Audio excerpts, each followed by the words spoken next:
Welcome to your Barbados Today Evening News Update for Thursday, February 18. So glad you could join us. Stay at home. Government today sent its clearest signal yet that Barbadians must stay off the road as it tightens measures to control the spread of COVID-19. At this morning's COVID Update news conference, Attorney General Dale Marshall outlined the changes in Emergency Directive Number 4, which took effect at midnight. We get the sense that Barbadians are not quite understanding what is expected of them. In fact, they're operating on the assumption that the only time that they have to stay in their homes is from 7 in the night until 6 in the morning, and that during the daylight hours they can do as they please and go hither, thither, and yon. We think it's a common sense thing, but for those Barbadians who seem to feel that they have carte blanche during the day, we have stipulated in this directive now that during the daylight hours, unless you have legitimate business with any of the exempted businesses or any of the essential services, unless you are to do any of those things, then you are expected to stay within the curtilage of your home. We understand that curtilage is a bit of legal jargon, and people are wondering, well, what do you mean by curtilage? Essentially, we simply mean the enclosure within which your house is contained, the boundaries of your property. The stay-at-home weekend will take effect from Friday 7 p.m. until Monday 6 a.m. During that time, bakeries will open only for baking, gas stations will be closed along with parks and beaches, services at places of worship will continue with 10 people only, funerals with no more than 10 mourners, including an officiant and funeral director. For weddings, the bride, groom, 2 witnesses, and marriage officer are allowed. The AG said the only persons allowed on the roads are those with government emergency passes. It has come to our attention that a number of employers have been issuing to their employees letters saying that they're working this place and it's an essential service and therefore treat this as a pass. The only emergency passes that are issued in Barbados are passes issued by the government of Barbados and approved by myself as Attorney General. So those of you who have been using letters, the police will not be accommodating that. Please go to www.gov.bb, www.gov.bb, and apply for your passes. Letters will simply not be accommodated. The island's top court, Commissioner of Police Tyrone Griffith, says there are still too many breaches of the protocols and the law will be enforced. We're seeing persons still attempting to open shops and other businesses. We're seeing persons not wearing their masks, but especially not wearing their masks appropriately. We're also seeing instances of people crowding at the beaches, and we are looking closely at that. I would want to say at this stage that going forward, we will have a zero tolerance policy in terms of persons breaching the directives.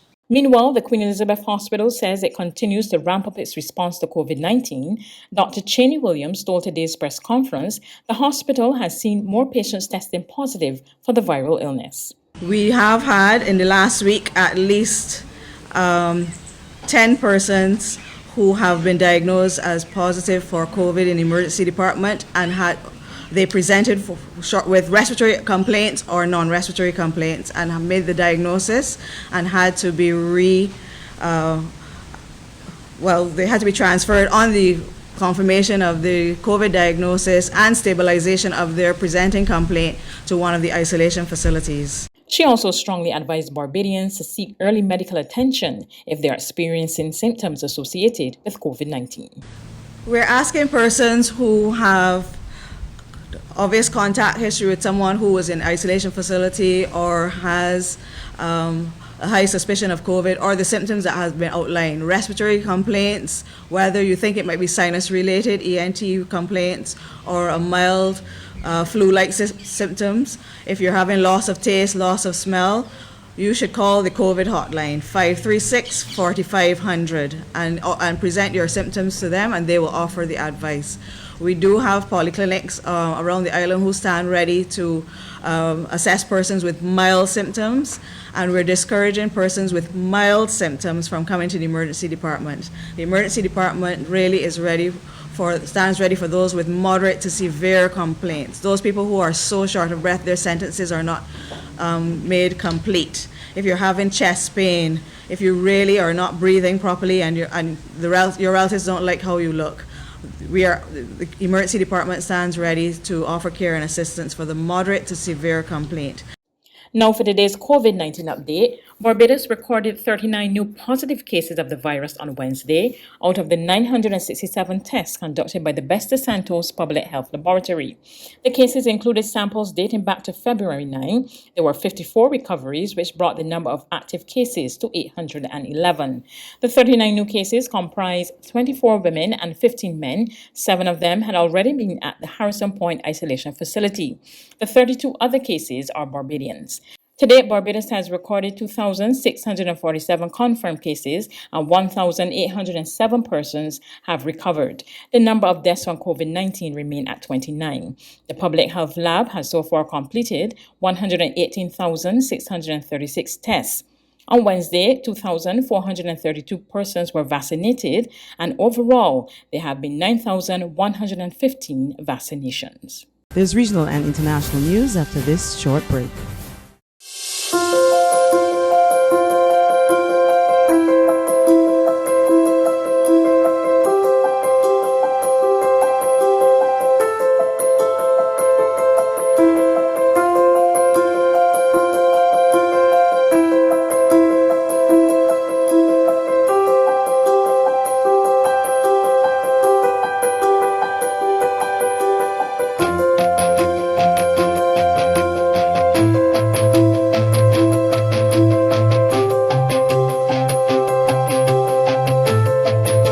Barbados Today, news you can trust. On the regional scene, Jamaica health authorities are monitoring close to 6,939 active cases of COVID-19. The health ministry says overall there are 20,310 cases. The rapid spike in cases has prompted calls from the Jamaica Confederation of Trade Unions to press the government to implement another work-from-home policy. More in this report from Television Jamaica. There have been several COVID-19 workplace clusters in the last few months, and with a recent spike in cases, Jamaicans have been on edge. The government first introduced the work-from-home order in March last year, but allowed it to expire. The recent spike has renewed calls for the government to implement another work-from-home order. Helene Davis-White is the president of the Jamaica Confederation of Trade Unions. So it can be done without an order from the government. I believe an order from the government would be sending a signal to say that this thing is getting out of hand and we need to bring it back to some semblance of normality, so to speak. And in that context, owners of businesses, managers would be forced in that context to consider actually implementing work from home situations. But despite the calls for that to be implemented, our news team has learned about several institutions where employees are not being allowed to work from home even when they're able to. Mrs. Davis-White says she's aware of the situation. I think some of our employers are of the belief that if the worker is at home, then the worker is not really working. And they have no means of being able to say that the worker is working. But I think employers have to get beyond the situation that they are accustomed to, where what determines that a worker is working is them sitting at a particular desk. On the international scene, thousands of Texans are struggling for heat and water because of utility outages for a 5th consecutive day, even as more potentially deadly storms are hitting parts of the South Mid-Atlantic and Northeast with snow and ice. Here's a report from CNN. The temperature in Jose Limon's house in Del Rio, Texas is 35 degrees. He lost power Sunday night. I just stay in this room. Keeps the room warm. He can handle the cold, but he needs a generator to keep his oxygen machine going. Limon spent 3 weeks in a hospital intensive care unit recently, battling COVID-19. He still needs around-the-clock oxygen. I'm nervous. I'm nervous. I don't know what's going to happen when the power's going to come out. Yeah, that's a lot of around my house. That's a lot of people that have light, but not me. I don't know why. The bitter cold has now turned to heated anger over the catastrophic failure of the state's power grid. Texas Governor Greg Abbott made the rounds on Texas television news programs to say it's a total failure of the organization known as ERCOT, which runs nearly all of the state's power grid. He's called for an investigation and for executives to resign. ERCOT stands for Electric Reliability Council of Texas, and they showed that they were not reliable. Most of Texas runs on its own power grid separate from the rest of the country. State leaders designed it this way to avoid federal regulation. ERCOT officials insist the decision to take power away from millions of homes using controlled outages spared the entire state from a system-wide failure that could have taken months to repair and left even more people freezing. That's news, but for the very latest, visit our website at www.barbadostoday.bb. You can also subscribe to our e-paper, email updates, or like us on Facebook, and sign up for our breaking news alerts via WhatsApp. We're also on Izumi Media and bus terminals, as well as screenplay at supermarkets and gas stations near you. You can also hear us on Mix 96.9 FM and Capital Media HD 99.3 FM.